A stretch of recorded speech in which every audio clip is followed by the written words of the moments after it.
শুভ দুপুরে গবেষণার জন্য বানিয়ে নেবো দুধ পনির। পনিরটা টুকরো টুকরো কেটে সাদা তেলের মধ্যে ভেজে নিয়েছি লাল লাল করে। তারপর শিলের মধ্যে নিয়ে নিয়েছি পোস্ত, মগজদানা, কাজু ভালো করে বেটে নিলাম। আর এদিকে কড়ার মধ্যে তেল দিয়ে তেজপাতা আর এলাচ দিয়ে দেখো টুকরো করা খেজুরগুলোর মধ্যে নিয়ে এক বাটি লিকুইড দুধ দিয়ে দিলাম। তারপর গুঁড়ো মিল্ক পাউডার দুটো দিয়ে ভালো করে ফুটিয়ে নিলাম।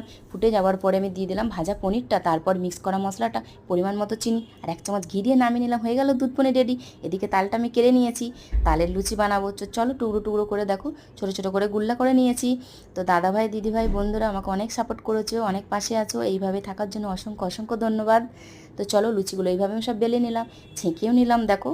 তো চলো, আমার কিন্তু বাড়িতে খাওয়ার জন্য ভোগগুলো হবে আর আমার গোপু সোনার জন্য হবে। তো পুজোটা এবার কমপ্লিট করে নেবো। আমি পুজোটাও কমপ্লিট করে নিলাম। তারপর আমি ভোগ সাজিয়ে দেখো আমার গোপু সোনার জন্য ভোগ নিবেদন করে দিলাম। ভিডিওটা ভালো লাগলে অবশ্যই সাবস্ক্রাইব, লাইক করো। পাশে তো আছো, আরও পাশে থেকো। অসংখ্য অসংখ্য ধন্যবাদ। চলো টাটা, বাই বাই।